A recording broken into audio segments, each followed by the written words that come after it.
Let's clear up a common yet persistent misconception that often surfaces when discussing multiple sclerosis.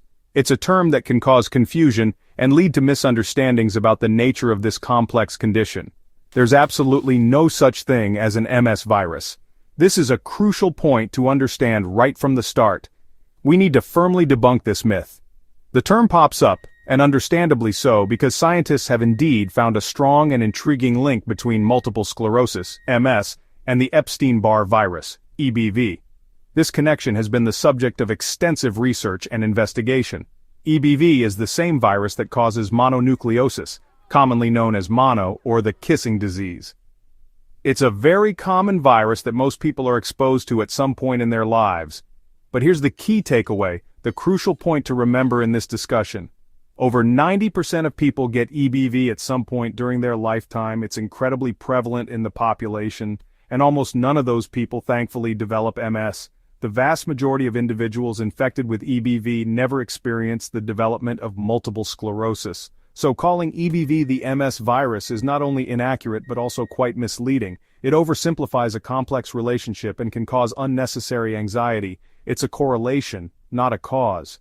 There's an association between the two, but one doesn't directly lead to the other.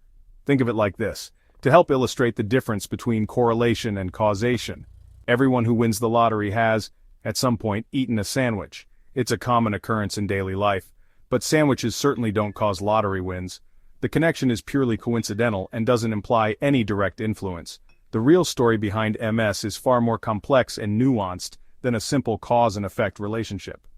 MS is fundamentally an autoimmune condition, where the body's own immune system mistakenly attacks the central nervous system.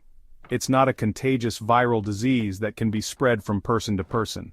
As we move forward in this discussion, we'll maintain our focus on understanding MS as an autoimmune disorder, exploring the intricate mechanisms involved. And we'll explore how viruses like EBV might potentially act as triggers or contributing factors in some individuals, but not as direct causes of the disease itself. This distinction matters significantly, not only for accurately understanding the underlying science of MS, but also, and perhaps more importantly, for people living with MS and their families. Accurate information is crucial for managing the condition and making informed decisions. The real question we should be asking isn't what is the MS virus? Because, as we've established, there isn't one. But rather, why do some immune systems, after exposure to a common virus like EBV, develop MS, while the vast majority of immune systems don't experience this outcome? This is the central question driving current research and our understanding of MS. MS is an autoimmune disease. Your immune system mistakenly attacks your own body. In MS, the target is the central nervous system, the brain, spinal cord, and optic nerves. The immune system damages the myelin sheath, the protective insulation around nerve fibers, disrupting communication between brain and body. This process, called demyelination, leads to scar tissue, sclerosis, in multiple areas, causing unpredictable symptoms. MS isn't contagious or caused by a virus. It's a chronic condition with a wide range of effects. The symptoms depend on where the damage occurs, and they can change over time. While MS is lifelong, there are many ways to manage it and live well. MS symptoms vary widely because the central nervous system controls everything. Vision problems, like blurred or double vision, are often early signs, especially if the optic nerve is affected. Fatigue is another hallmark, not just tiredness, but a deep exhaustion that rest doesn't fix. Muscle weakness, numbness, tingling, and problems with balance or coordination are common. Some experience muscle stiffness or spasms, dizziness, or vertigo. Cognitive changes like memory issues or cog fog and mood shifts, including depression or anxiety, can also occur. Symptoms can come and go with periods of relapse and remission. MS looks different for everyone. No two cases are exactly alike. The unpredictability is part of what makes MS so challenging. Unraveling the mystery behind multiple sclerosis, or MS, is much like piecing together a complex jigsaw puzzle. The cause of MS is a puzzle with many pieces: genetics, environmental factors, and the potential involvement of viruses, all interacting in ways we're still working to fully understand. Genetics play a role, suggesting a predisposition, but there's no single MS gene that definitively causes the condition. It's more nuanced than that. Having a close relative with MS raises your risk, indicating a hereditary component, but only slightly. It's not a guarantee, and many people with MS have no family history of the disease. Scientists have identified over 200 genes, mostly related to immune function, that seem to be associated with MS. However, each of these genes contribute only tiny amounts to the overall risk, highlighting the complexity of the genetic influence. It's a combination of many small factors, rather than one major determinant. Environmental factors matter too, playing a significant role in who develops MS and where. One of the most striking patterns is that MS is more common farther from the equator, a geographical trend that has puzzled researchers for years. This is possibly due to less sunlight exposure in these regions, leading to lower levels of vitamin D, which is known to play a role in immune regulation. Smoking is another environmental factor that increases the risk of developing MS and can worsen the disease's progression in those already diagnosed. The viral connection is strongest with Epstein-Barr virus, EBV, a very common virus that infects most people at some point in their lives. A major study provided compelling evidence, finding that MS risk jumps dramatically after EBV infection, suggesting a strong link between the two. One prominent theory attempts to explain this connection. It suggests that the immune system, after fighting EBV, becomes confused and mistakes myelin, the protective sheath around nerve fibers, for the virus and attacks it. This is a process called molecular mimicry, where the immune system essentially confuses the structures of the virus and the body's own tissues. However, it's crucial to remember that EBV alone doesn't cause MS. Most people are infected with EBV, but only a small fraction develop MS. It's just one trigger, albeit a significant one, in a complex chain of events that can lead to the disease. Ultimately, Mississippi develops only when several risk factors combine, creating a perfect storm of genetic predisposition, environmental influences, and immune system responses. Diagnosing MS is detective work. There's no single test. Neurologists start with a detailed history and neurological exam, looking for patterns of symptoms over time. MRI scans are crucial. They reveal the telltale lesions in the brain and spinal cord. Sometimes a contrast dye highlights active inflammation. A spinal tap may be done to check for specific proteins in the cerebrospinal fluid, supporting the diagnosis. Evoked potential tests measure how quickly nerves transmit signals, revealing hidden damage. Diagnosis requires evidence of damage in different places and at different times. Other conditions must be ruled out first. Only by piecing together all this evidence can doctors confidently diagnose MS. There's no cure for MS yet, but treatment has advanced dramatically. The main goal is slow disease progression and manage symptoms for a better quality of life. Disease-modifying therapies, DMTs, are the backbone. They target the immune system to reduce relapses and new damage. There are over 20 DMTs available as pills, injections, or infusions. The choice depends on individual needs. Early treatment is key to protecting long-term brain health.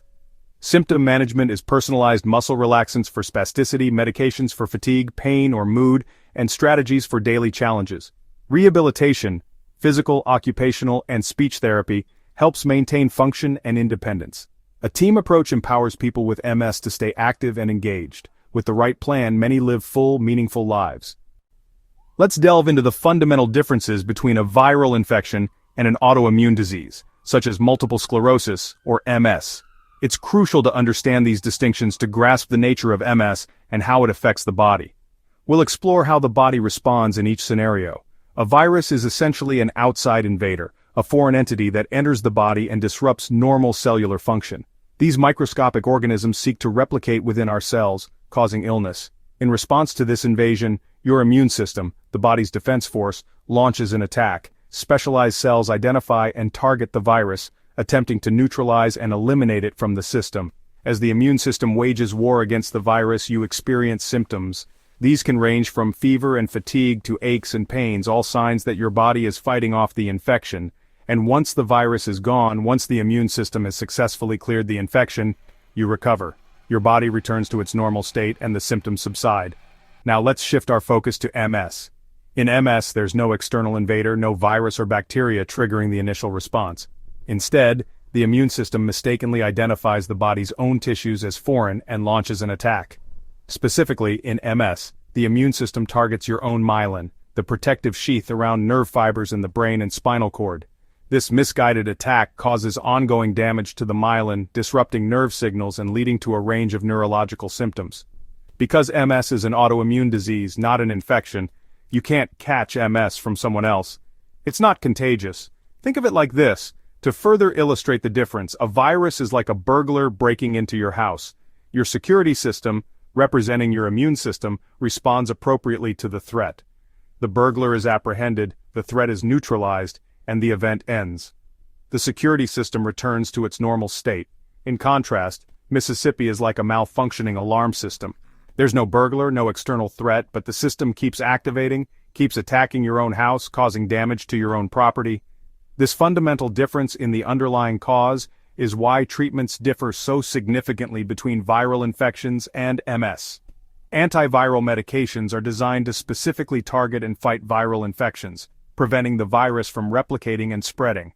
On the other hand, Mississippi therapies aim to calm the faulty immune response, to modulate and suppress the immune system's attack on the myelin, while the Epstein-Barr virus, or EBV, might be the event that reprograms the immune system, potentially triggering the autoimmune response in some individuals. Once MS starts, the virus itself doesn't need to be present for the disease to progress. The autoimmune attack continues independently. The real battle is within the body, a conflict between the immune system and the nervous system. Understanding this fundamental difference, the presence of an external invader versus a misdirected internal attack, is key to understanding MS and its unique challenges. Let's meet Sarah, a 32-year-old graphic designer. She wakes up with blurry, painful vision. Thinking it's eye strain, she waits, but it doesn't improve.